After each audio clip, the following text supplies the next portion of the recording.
These are the markings and these are the lines that have to match. They are very important.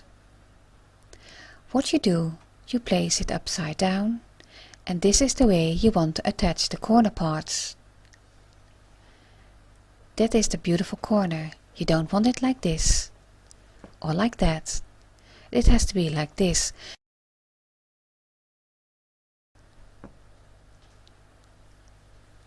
Place the fabrics exactly on top of each other.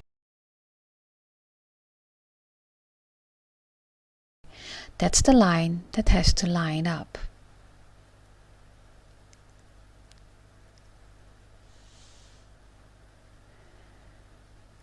When it's in the right position, you baste it, just what we have done with other parts in the quilt that are important.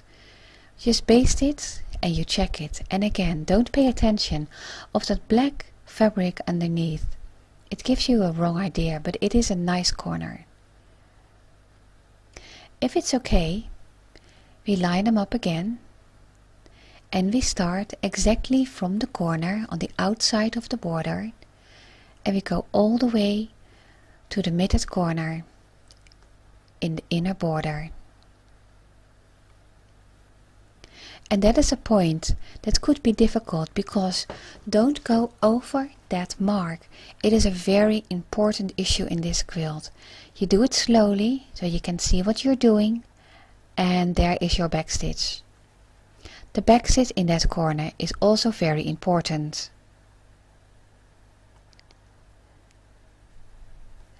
Check it if it's okay, and it is okay. You finger press the seam open.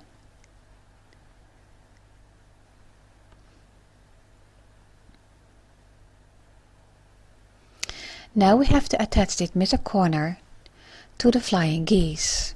But how do we do that? Place the pin exactly in the final stitch. Place a pin in the center mark, and you place your pin at the end. I remove the foot of my sewing machine so you can see what I'm doing.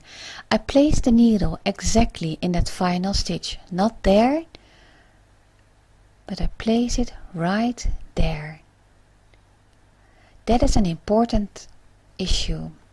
If you go beyond that, you will have a little fold in that center, and that is not what we want to. So I put my foot back and I stitch it. And you can see that I stitched in that final point in that mark, and I have my reverse stitch not in the seam allowance, but this time in the seam itself.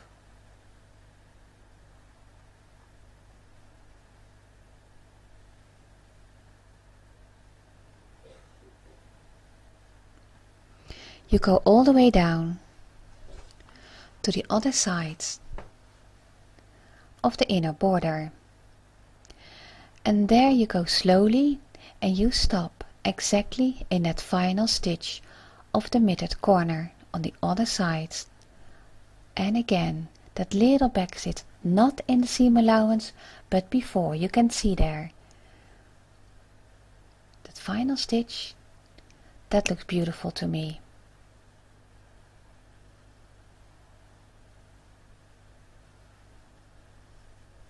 Finger press the best as you can.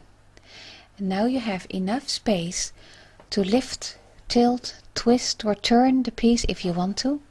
You can see it's beautiful. We have no little folds there.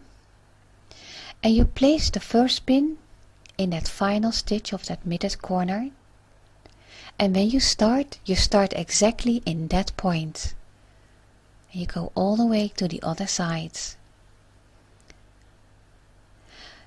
Sometimes it is hard to pin the sashings together, and then you have to manipulate the fabric a little bit. You stretch it and you hold it and you pin it. You place your fabric in the right position, just hold it and pin it. Stretch it a little bit, bring the fabric in the right position and pin it. Remember, we still have the foundation paper in the flying geese,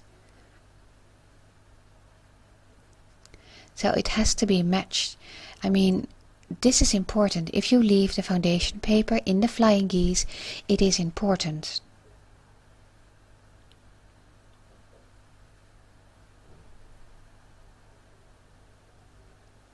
There you can see the foundation paper.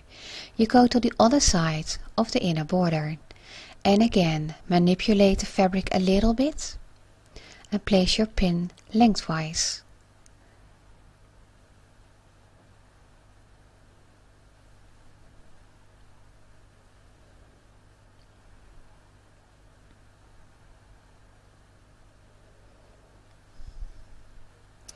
Now we start all over again.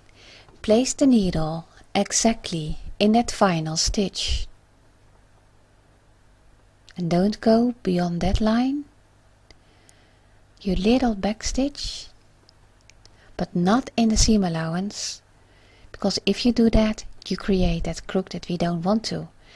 Just a couple of stitches to secure your stitch, and you go all the way to the other side of the inner border.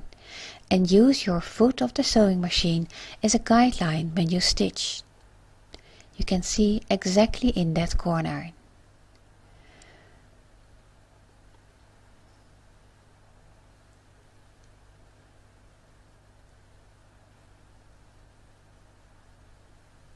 You go all the way down to the other side of the inner border.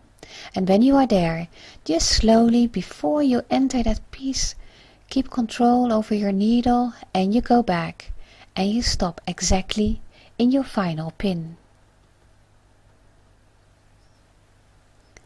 This is the way you do it, and you can see even mitted corners who look so difficult, it is not difficult at all. Look, we have beautiful sharp points. There is not a fold or a crook in that corner. But what do you do with all these little tiny seams over there? Well, we press this one open and now you fold it to the corner part. Yes, like that. And you do the same with the other side as well. And then you cover it with the corner square and you finger press it firmly. And here you are. We have a beautiful corner.